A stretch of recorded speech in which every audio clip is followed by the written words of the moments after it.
evangelist Theo with a coach interview. Start recording. All right. We're on the record now. We are on the record.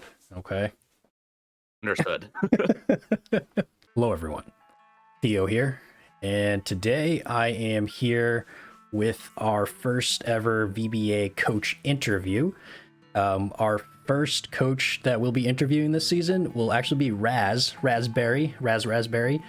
And he is the coach of the Detroit Dhelmise. He's one of our new coaches, so I'm excited to hear what he says. So Razz, thank you very much for taking time out of your schedule to join us here for our very first coach interview. Yeah, no problem. Thanks for having me. Absolutely. All right, so first off, so far we are in week 2 of the VBA. And your first match was against Mr. Rollo, coach of the Clinton Clefables.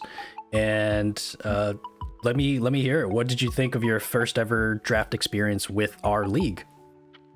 I was really nervous going into it. I mentioned this in the video that I made early on, but because I'm so unfamiliar with all the participants, I really wasn't sure what I was in for, because I figured there were 3 possibilities. Either most people weren't as good as me, which I thought was unlikely because it would be weird to be worse than me, being not great.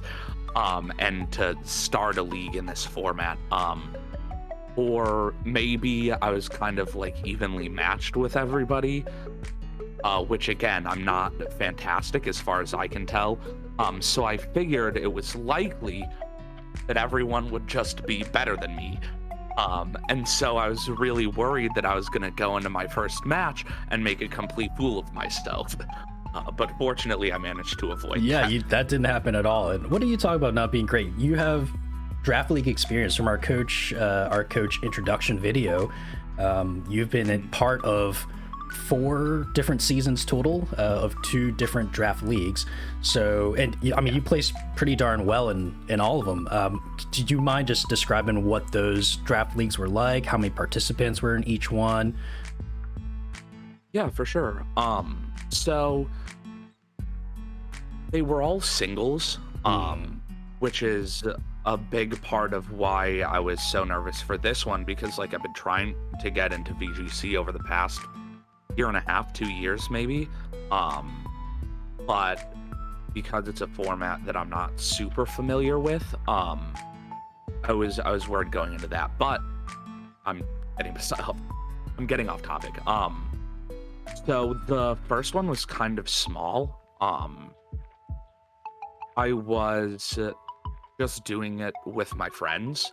So there were only 8 of us, and none of us were particularly competitive because I was in high school at the time. I want to say it was like my junior year, summer before my senior year, sorry. And so we were all pretty new to the scene. And so with me having watched more than everyone else, I ended up doing pretty well there. The second season was the same group of people for the most part.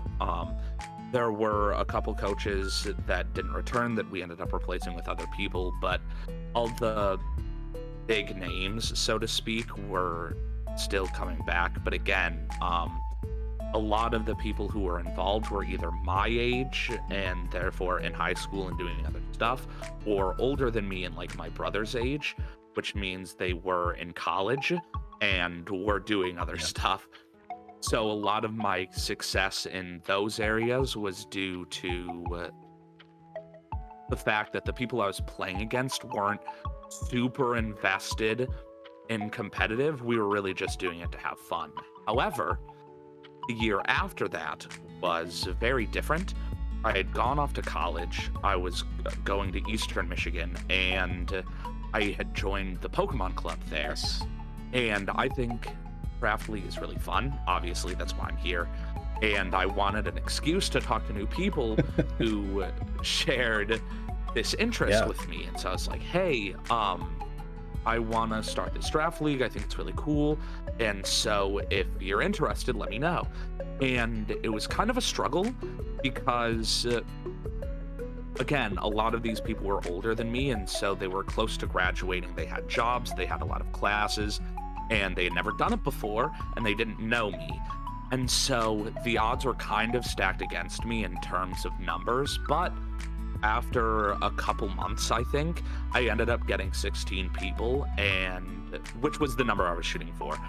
And so we jumped into it, and it was a very different experience because on one hand, I had the advantage of having played a draft league before, whereas this new crowd hadn't. But on the other hand, they were very much invested in the competitive scene. And they were also older than me, so they had been invested for longer. And so for the first few matches, I had a decent amount of success because people hadn't quite figured out how to team build in this format, because I would say that's the biggest difference between regular competitive and draft league. But after those first few weeks, everybody was kind of getting the hang of it.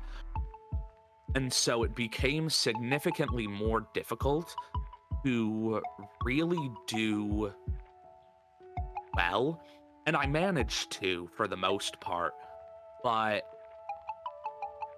there were some battles I remember where we were like 4 turns in, and I was just already like, yeah, I'm super outmatched here. And it didn't feel great, but it only happened a couple of times. And so I managed to make it to playoffs, and then I bumped into one of those people naturally. And they knocked me out because they were doing really well. And then the next season, it was kind of more of the same. However, because it was my league, so to speak, and I kind of was writing the rules, I wanted to mix it up a little. And so I decided, okay, we are going to let every coach have one Uber. And it was not my greatest idea because not all Ubers are created equally. Yeah. I remember specifically my friend Nick had drafted Xerneas, and I believe he went on to win the whole league. It was so overwhelming to the point where people were like in the chat like, hey, we should ban Power Herb. And I was like, it's the middle of the season. I can't just be like, oh, Nick's doing really well with his Pokemon, let's get rid of the item he's been using, you know? And then the battle that sticks out to me the most, my friend Zach, very good. I mean, great guy, but super good at battling. He was running Trick Room against me, and it's like he was in my head. Like, every time I did something, it didn't work a single time. He was running Trick Room, and he had Magearna, and I couldn't do anything about it. And I remember that being the first time where I was like, I'm not learning from this. I'm just getting like smoked. Yeah. It was a really rough battle, if I'm completely honest with you. And more people were involved because, you know, the other members of the club who hadn't been able to before, they had graduated, and so they had more time, or they had heard about it from last year and they were more interested. And so we ended up having to split it into two separate leagues almost, because there weren't enough Pokemon for everyone to draft, because we were going based off showdown tiers. And so we had to split it, and so it was very successful in terms of participation and numbers, and I think people, for the most part, had a good time. But because there were so many people, the competition was a lot more fierce, And so I didn't do as well, and a lot of the people who were less experienced with competitive ended up getting frustrating. Right. And so I don't think we actually, yes, we did. We almost didn't finish all the way through because it was taking so long because we had so many people. But we ended up getting to the end, and I believe this guy named Cameron won. He and I weren't particularly close, but the general consensus is that he's mostly the best player out of the group of us. And so his victory was not surprising. Okay. So it had its ups and downs because like more interest and everything is always good, but the vast difference in skill levels between players made it kind of frustrating for people, and the fact that we had so many made it take longer, and so other things started getting in the way. And then I left Eastern, and so it wasn't really an option for me anymore. I'm still pretty, in my brain, still pretty close with this group of people, which is cool because I like them a lot. But after that, I was really wanting to do Draft League, but I didn't have people to do it with anymore. And so I was joining a whole bunch of Facebook groups looking for that specifically. I found one in this Discord group called the Ace Trainers Club. And it was cool. It was kind of disorganized. And like, there were 20 people, and they had it split into 4 divisions. So pools was 4 battles, and the weeks were 3 days. And so I missed half of my battles because I work full time and I couldn't get them in. And then I had one bad showing because I missed a Stone Edge turn 1 against a Alolan Ninetales, and so I had to fight against screens for the rest of the match. And don't get me wrong, my opponent played well, but like, so I missed that, and it threw that into chaos, and then that was it. I was like, cool, no redemption, no recovery, just lose, miss the battle, win, and that's it. No Sounds playoffs. Awful. Yeah, it was an interesting introduction. I met some people that I like the environment, but it was kind of disorganized. It was really rushed because people just wanted to play, which I understand, but like, I was like, I don't have time. Yeah. And then I have no idea how I found this one, but it's like exactly what I've been looking for, because I came in and I saw a rules tab, which is already a step up from the last one, and there was a document with the rules. Thank you, Razz. I'm like, thank you. Thank you. That's all I need, is just a set of rules. And everything was so well organized, and working with the website is so nice. Oh my goodness. I wish I had run into this site years ago. It's fantastic. But yeah, I've been rambling, but yeah, I mean, yeah, it's interesting stuff. First of all, shout outs to Rhett for that awesome rules document. He spent a lot of time on it, and shout outs to Automathic for working on that website essentially for free, which is crazy, and he's constantly making improvements for it. But I'm really glad you're part of the VBA. You clearly know what you're doing. And out of curiosity, you said, were all the previous draft leagues you did, they were all singles?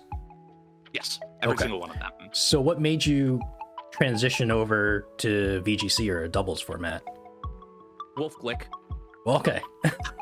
I started watching his stuff on YouTube, and I was like, I really like this content, and also it's like, it was kind of a long time coming, because, you know, whenever I want to kill time and I have my computer,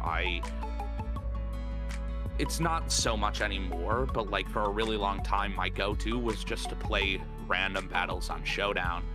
And eventually I got bored of random singles, because basically just the same thing every time. If you get an Uber on your randoms team, you win the game. And so I went into doubles, and I remember like my second or third random doubles match, I had Cheek Pouch, Toxic, Citrus Berry, Substitute, Recycle, Dedenne. Oh, I love it. It was fantastic. And I sent it out next to a Minun with Substitute, Nasty Plot, Thunderbolt, and Hidden Power Ice. And Protect, obviously. And with just the worst mons you've ever seen, I ended up actually like 6-0ing them.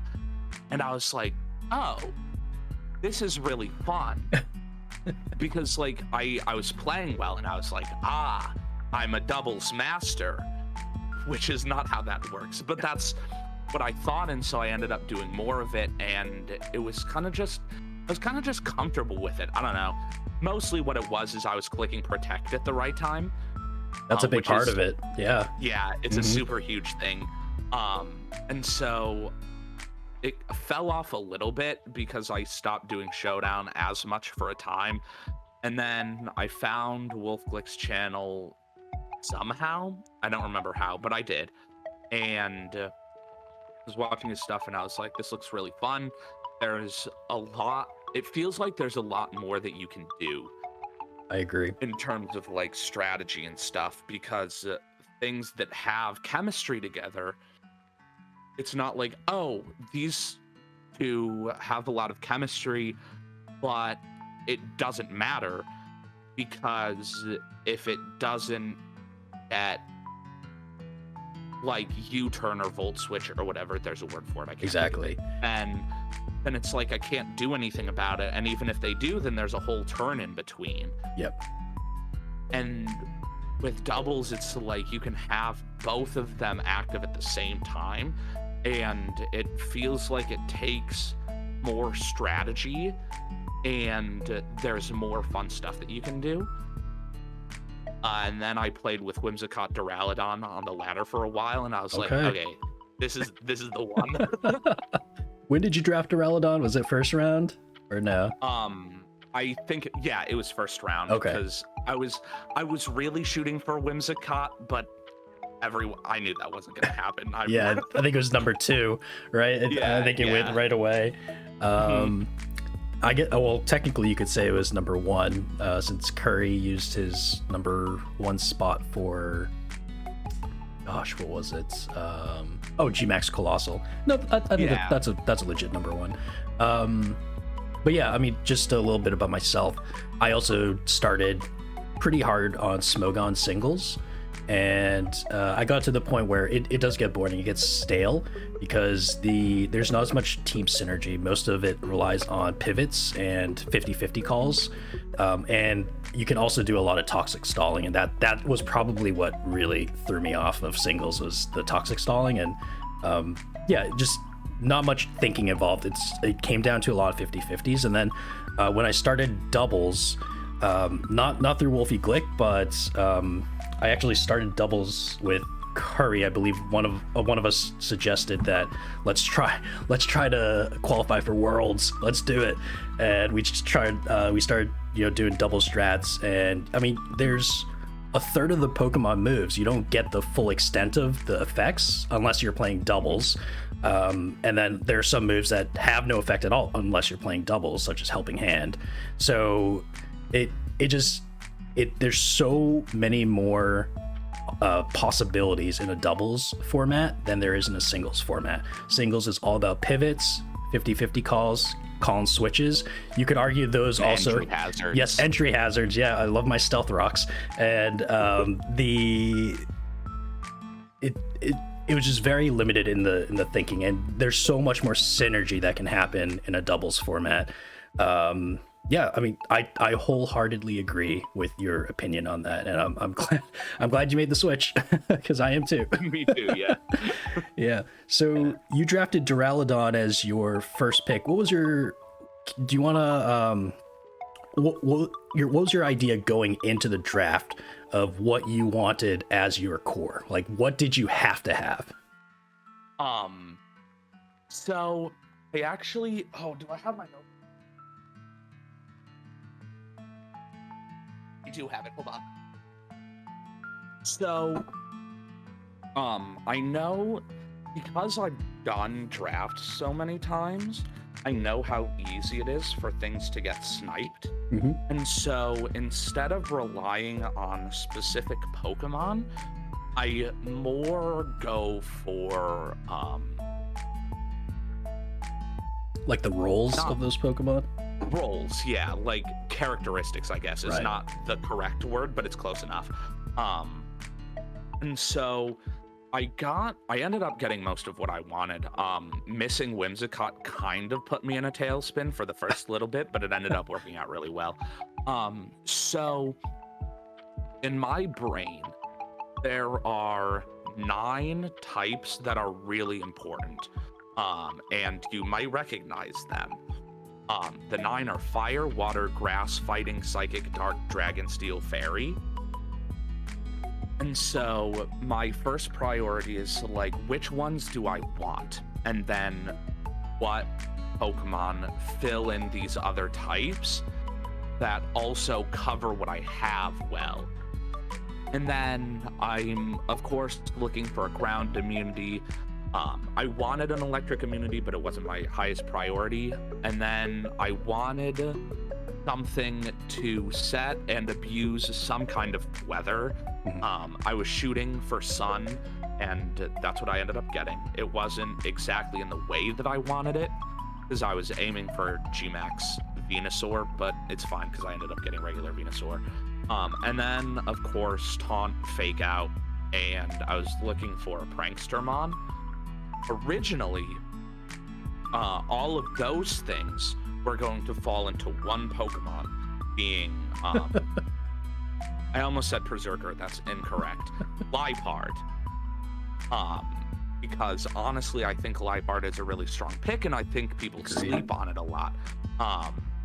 Especially, quick tangent. The reason that I stumbled onto Liepard in the first place is because I was looking for something that did a similar thing to Whimsicott, but on the physical side. So part of the reason that I really like Whimsicott Duraludon is because not only is it a really strong type combination between the two of them, but also, aside from Tailwind support, Whimsicott gets Fake Tears, so you can basically guarantee a KO on anything Duraludon is attacking because you're cutting its special defense in half right away. Right. And Liepard, I keep wanting to say Purloin. It's not right. Liepard gets Screech and also Prankster. I believe it's the only Screech Prankster user in the game, which is fair because does Purloin get Screech? I think so. Okay. And so I was like, oh, this actually gets a lot of stuff. Taunt is, of course, really useful. Fake Out is very strong. It doesn't get Tailwind, but whatever. And so my plan, I had a plan to get all of this stuff, and then immediately, kind of like the linchpin to my entire plan got taken away. But I think I managed to recover really well and get everything that I wanted in the end. Your team is scary. I mean, you did get a Prankster user. You don't get Fake Tears. You don't get Screech, I don't think, either. No, but I do get Tailwind. You get Prankster Tailwind. You get Scary Face. What is this? Swagger, I'm pretty sure. I mean, you have a lot of shenanigans that could happen with the Tornadus, and Tornadus finished second place last season too. So, I mean, it's real good. Yeah. Yeah, your team is really scary. I have it on my screen right now, and the Azumarill I think is really scary too in Tailwind or potentially Trick Room. Yeah. Wow. Yikes. You drafted really well. Did you find it difficult drafting for a VGC format versus a singles format? Kind of. The only reason that I didn't struggle way worse than I did is because I have this list of things that I wanted. If I hadn't been familiar with what tactics work well in VGC, I never would have had a chance, or I never would have thought to draft half of these. Duraludon wouldn't have been on my radar. Tornadus, I wouldn't have thought of. Mr. Rhyme, which, it's one of my favorite. It's so good. It's so good. So good. Charjabug, I never would have even thought about. So like a lot of the stuff I would have missed out on. And so, yeah, it certainly wasn't easy by any stretch of the imagination, but because I watch so much YouTube and Wolfglix talks so much, I was kind of able to get to figure out what's important and get my hands on most of those things. I didn't get Intimidate. That's okay. That's okay. It's all right. I got a lot of other stuff, so it's okay. You don't need Intimidate. You have what do you have here? Plenty of other things. I'm sure you have. Oh, you have Ninetales. Oh God. I do. Yep. Oh yeah. That's all you need. That's all you need. Yeah, and I think VGC drafting is a little more forgiving than singles drafting for sure. I mean, you have your tier 3s, Heracross, Rhyme, Spiritomb, Charjabug, Sudowoodo. All those are very valuable in VGC draft. And I mean, we didn't see it, but you did bring a pretty spicy Sudowoodo set. I gotta say. Yeah. I didn't get to use it. Yeah, that would have been awesome. Yeah, it was really cool. A really cool thought process, and I'm excited to see what you do going forward with those lower tier Pokemon as well. Just after that Sudowoodo, I'm expecting the Charjabug sometime. All right, it's gonna come eventually. I promise. I should mention the reason I brought so much cheese on Sudowoodo and the Custap Berry on Spiritomb is because Rhett said my team wasn't spicy, and I had to prove him wrong. And then I didn't. Shout out Rhett, yeah. I have to bring cheese, and then I brought it on the team and didn't bring it to any of the matches, but that's whatever. Okay. You showed that you can come up with cheese. You can come up with some spicy cheese, some pepper jack. So you got it. Yeah, your team is very, very scary. So how have you played your second match so far, or just the one? I haven't played it yet. Me and Popos, coach of the Future City Royals, are fighting on Saturday, and I'm so scared. It's the second Trick Room team I'm facing in a row, but this one is scarier by a lot for exactly one reason. What's that? Indeedee female. Yep. If he decides that he wants to set Trick Room, there is very little that I can do about it. Psychic, I don't get me wrong. I have plans.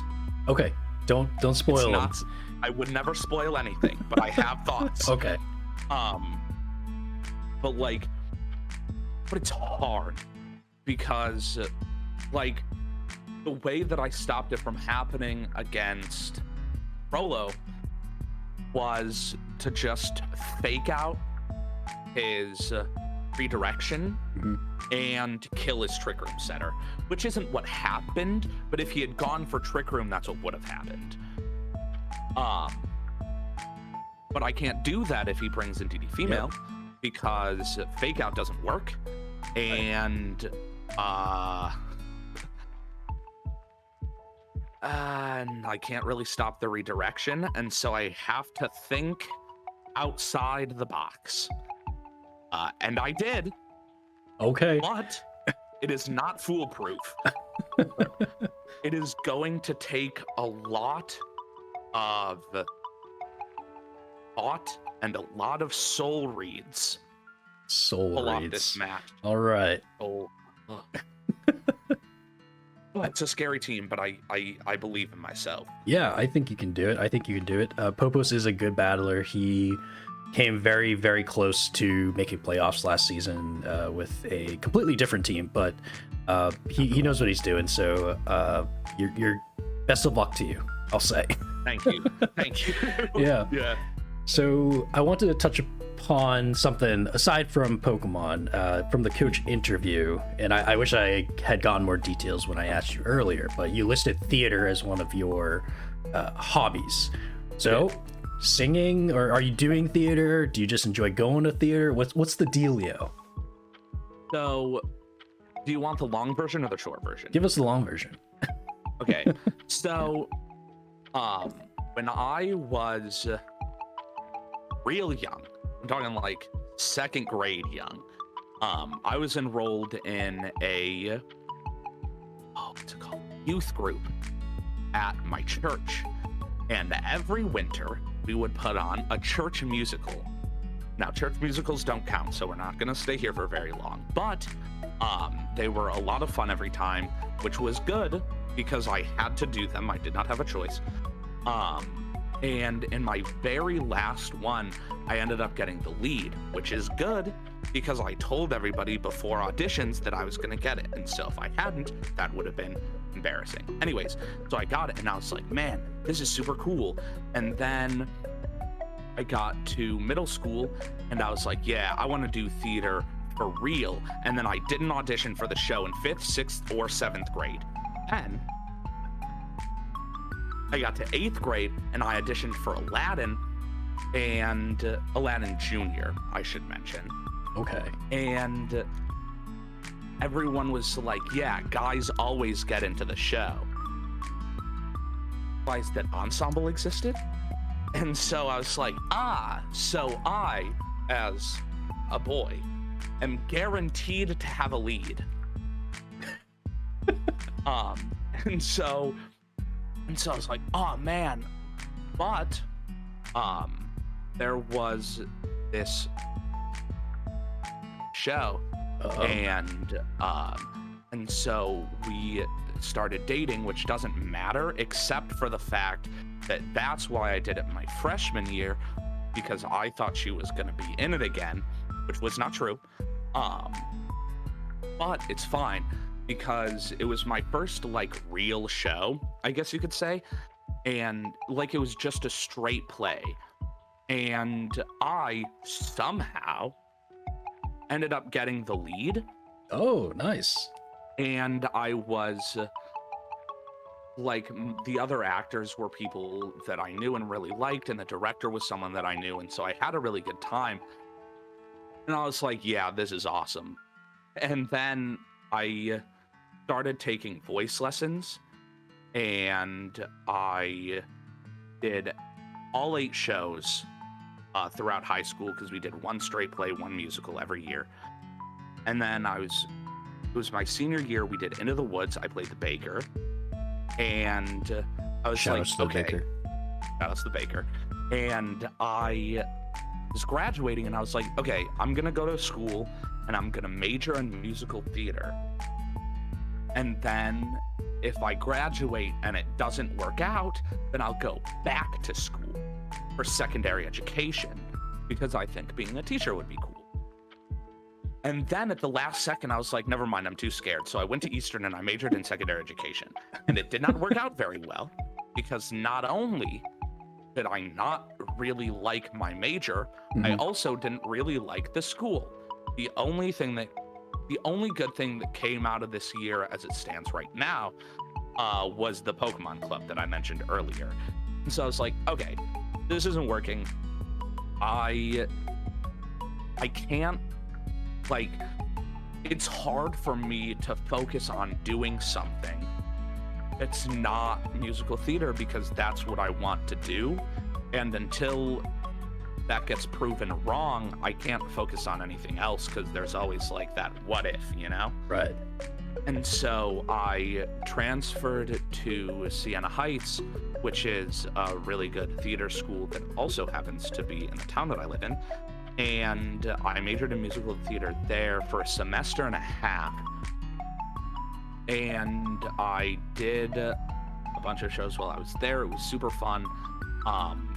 But when I was thinking about it, I was like, this is great, and I love doing theater, but I don't want to do this as my career, because the concept of losing afternoons and evenings basically forever isn't something that I super loved, because I'm like a big people person, and if everyone else that I know is working like during the day like most people do, then it's like they're at work when I'm free and I'm at work when they're free. Right. And even more importantly, I hate auditioning. It makes me super nervous, and it stresses me out. And like, for my income to rely on doing well in those all the time, it's super risky. Yep. And so with that added pressure, it would make me hate it even more. And the fact that I would be doing it like a few times a week instead of once or twice every few months, I was like, I can't do this as a job. Like, I want to keep doing it, but like as a career, this doesn't work for me. And that realization was a really big deal, because no reason other than it's not right for me really would have worked, because like obviously getting scared and doing something else didn't work. And if I'd been like, oh, I'm not doing this because I'm not good enough, that never would have worked, because it's like, how do I know that? And so now I'm a psych major, but that's besides the point.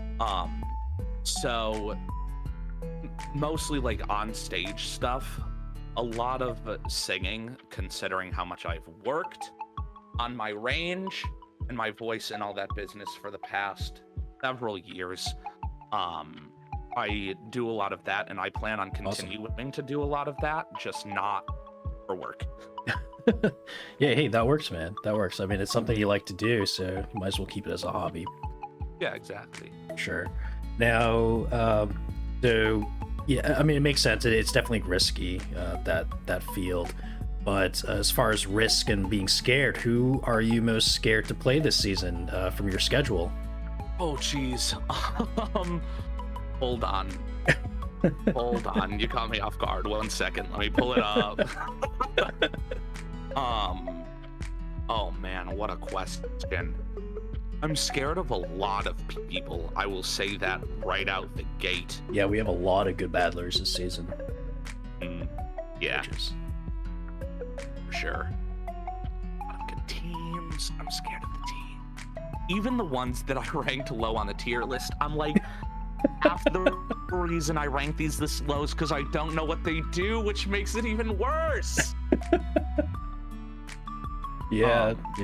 A lot of our returning coaches definitely drafted out of left field, for sure.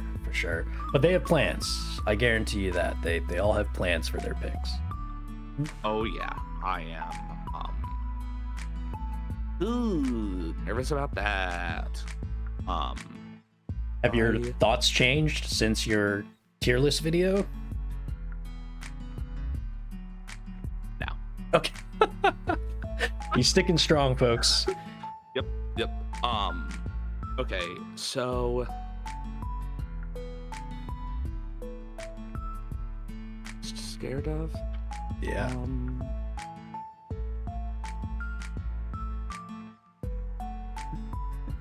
There are a couple. I'm gonna give you 3 answers that I'm tied between. Okay, sure. Yeah. One is Popos. This coming week, Okay. I have lost to NDD female more times than I can count, and that's all I'm gonna say about that. I am also very scared. I don't have all the teams associated with the coach name yet. That's fine. So I'm very scared of the Gardner Guzzlords. Mr. Bubble Hulk, one of our admins. Oh, right. Yeah, it's Bubble Hulk. That makes it so much better. I might change my answer and just say this one is the one I'm most scared of. And then I'm scared of Rhett. I'm not particularly scared of his team, but I'm scared of him. So yeah, Rhett's a really good battler. Bubble's also a really good battler. But yeah, Rhett is is mental the right word? Yeah, I think so. He's really smart. Yeah, so. I actually just finished watching his set against whoever, and I think it was game 2, maybe game 3, but I think it was game 2. Oh, against Sam. Dice Roll Drillers, yeah. Mm-hmm. Yeah. Oh man. And they led, and he kind of just sat there like this for a minute, and he said, "Weakness policy Grim Snarl," and I was like, Brett, don't be silly. Shoutouts to Rhett. Shout out Rhett. And then it was like, Hitmonlee use Bullet Punch, and I'm like, oh my god, he's a genius. I'll never get any cheese on him. He knows everything. Yeah, nice. Yeah, he makes those calls. Yeah. Yeah. Very scared. Very Understood. Scared. I think those are 3 very, very warranted picks. So very, very good. Excellent. All right. So we're actually pulling up a pretty long call right here. So what I'm gonna do is I'm actually gonna let you go. Thank you for joining us, or what am I saying? Joining me today on this call. I wish you the best of luck against Popos. You can do it. Thank you. Conquer the Indeedee. And yeah, and from there, is there anything you want to address to the coaches on camera here before I let you go? How do I phrase this? Uh-oh.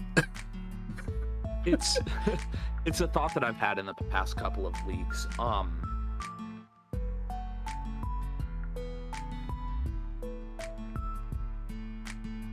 seen the polls, right? And I know that people are voting against me, and I know that it's because you don't know me. I'm coming for you. And I don't know. Don't put money against me, is what I'll say. All right.